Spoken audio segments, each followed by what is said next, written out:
اکثر لوگوں کے ذہن میں ایک سوال گردش کرتا ہے کہ کیا تہجد میں مانگی گئی دعائیں قبول ہوتی ہیں، اور وہ کچھ نشانیاں بھی تلاش کر رہے ہوتے ہیں۔ تو سنو، میرا اللہ قرآن پاک میں خود تم سے مخاطب ہے۔ ان کے پہلو خواب گاہوں سے دور ہوتے ہیں، وہ اپنے رب کو خوف اور طلب کے ساتھ پکارتے ہیں، اور جو ہم نے دیا ہے اس میں سے خرچ کرتے ہیں۔ تو کوئی نہیں جانتا کہ ان کے لیے کیسی آنکھوں کی ٹھنڈک چھپا کر رکھی گئی ہے ان کے کاموں کے بدلے میں۔ امام شافعی رحمۃ اللہ علیہ فرماتے ہیں، تہجد میں کی گئی دعا ایک ایسا تیر ہے جس کا نشانہ کبھی خطا نہیں ہوتا۔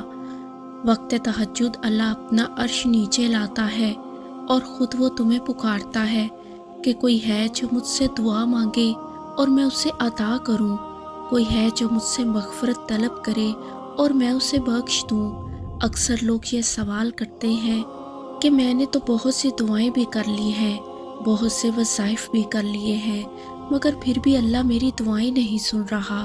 تو سنو، وہ مہربان رب سب کی سنتا ہے، مگر وہ عطا کے دروازے ان کے لیے کھولتا ہے جنہوں نے اللہ کے تقاضوں کے مطابق دعائیں مانگی ہوتی ہیں۔ تو یاد رکھو، اللہ ان لوگوں کی دعا ضرور قبول کرتا ہے جو اللہ سے مکمل یقین اور بھروسے سے دعائیں کرتے ہیں اور اس کے حلال کماتے ہیں۔ رسول اللہ صلی اللہ علیہ وآلہ وسلم سے جب کسی صحابی نے دعاؤں کی قبولیت کے بارے میں سوال کیا تو آپ نے فرمایا، جب تم حرام کھانا چھوڑ دیتے ہو، رزق حلال کمانا شروع کر دیتے ہو، تب تمہاری دعائیں قبولیت کا رنگ لاتی ہیں۔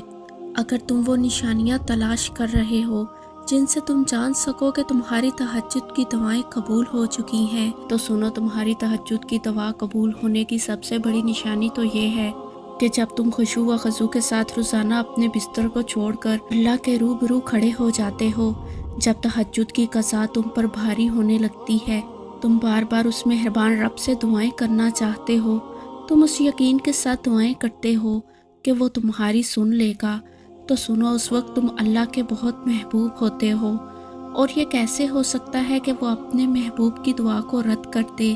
کیونکہ تم جس یقین کے ساتھ دعا کرتے ہو نا، اس یقین کی طاقت تمہارے لیے اپنے اللہ سے موت سے لاتی ہے۔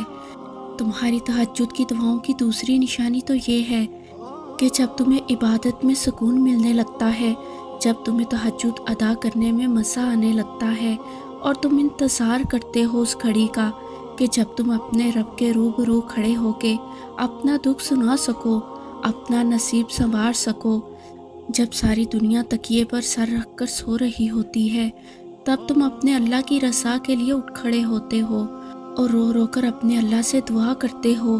اگر تمہیں معلوم ہو جائے کہ تمہاری ہر تکلیف کے بعد کتنی آسانیاں لکھ دی جاتی ہیں، تو تم کبھی بھی اپنے حال پر نہیں روگے۔ بہت جلد اللہ تمہیں اتنا نواز دے گا کہ تم خوش ہو جاؤ گے۔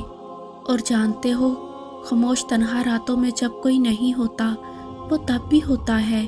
وہ رب ہر پل ساتھ ہے تمہارے۔ جب تم خود سے بھی کلام نہیں کر پا رہے ہوتے، وہ تمہیں تب بھی سنتا ہے۔ جب تمہیں لگتا ہے کہ اب مدد نہیں آئے گی، وہ تب بھی مدد بھیج دیتا ہے۔ وہ تمہارے ہر کمزور لمحے میں بھی تمہارے ساتھ ہوتا ہے۔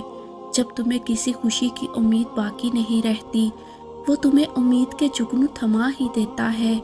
جب تم سب سے دور خاموش کہیں خالی آنکھوں سے آسمان کو دیکھ رہے ہوتے ہو، وہ تمہارے اس خالی پن میں بھی تمہارے ساتھ ہوتا ہے۔ وہ تمہیں کبھی تنہا نہیں کرتا، وہ کبھی دور نہیں جاتا، وہ تم سے پل بھر کو بھی غافل نہیں ہوتا۔ وہ تم سے بہت محبت کرتا ہے، بہت محبت۔ تم کیوں ہو رہے ہو اداس؟ کیا ہو گیا ہے جو آج مسئلہ حل نہیں ہوا؟ کل ہو جائے گا۔ تم صبر کر کے تو دیکھو۔ تم کیوں دور ہو رہے ہو؟ کیوں دعا نہیں کرتے؟ سنو، ہو سکتا ہے تمہاری خواہش بس تمہاری ایک دعا سے پوری کرنی ہو۔ اس رب نے تمہارے نصیب کا یہ صفحہ اس نے خالی چھوڑا ہو کہ تم جو چاہو مانگ لو اور وہ تمہیں تمہاری خواہش ہی نصیب کر دے۔ تمہیں ہوگی نصیب وہ خوشی، ملے گی وہ منزل، بس راہ مختلف ہے۔ لیکن تم دعا نہ چھوڑو، ہمت نہ ہارو، وہ سب کرے گا، وہ تمہارے ساتھ ہے۔ اور کبھی یوں ہوتا ہے، ہم تہجد میں اٹھتے ہیں مانگنے کے لیے، کوئی حقیر شے، مگر جب دعا کو ہاتھ اٹھے تو اچانک دل بدل جاتا ہے۔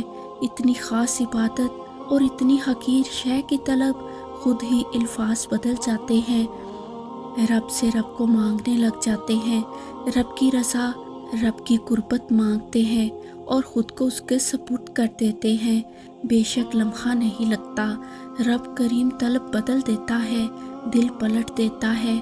یہ چاہت، محبت اور شدت، رب سے زیادہ کون حقدار ہو سکتا ہے بھلا؟ اس لذت کی انتہا ہی الگ ہے۔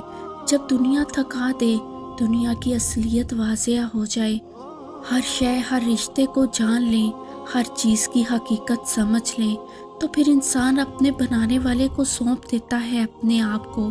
وہ جان جاتا ہے دل صرف رب کریم کے رہنے کی جگہ ہے، صرف وہی پوجے جانے کے لائق ہے۔ بس وہی تو ہے جس کی محبت بیزار نہیں ہوتی، بدلتی نہیں، بے غرض ہے، بے لوث ہے۔ وہ جانتا ہے اس کی تخلیق نے کہاں جانا ہے بھلا۔ تھک ہار کر ٹوٹ کر آنا تو اسی کے پاس ہے، سکون تو اسی کے قرب میں ہے۔ رب کریم آپ کو، مجھ کو اور ہم سب کو اپنے حصار میں رکھے۔ آمین ثم آمین۔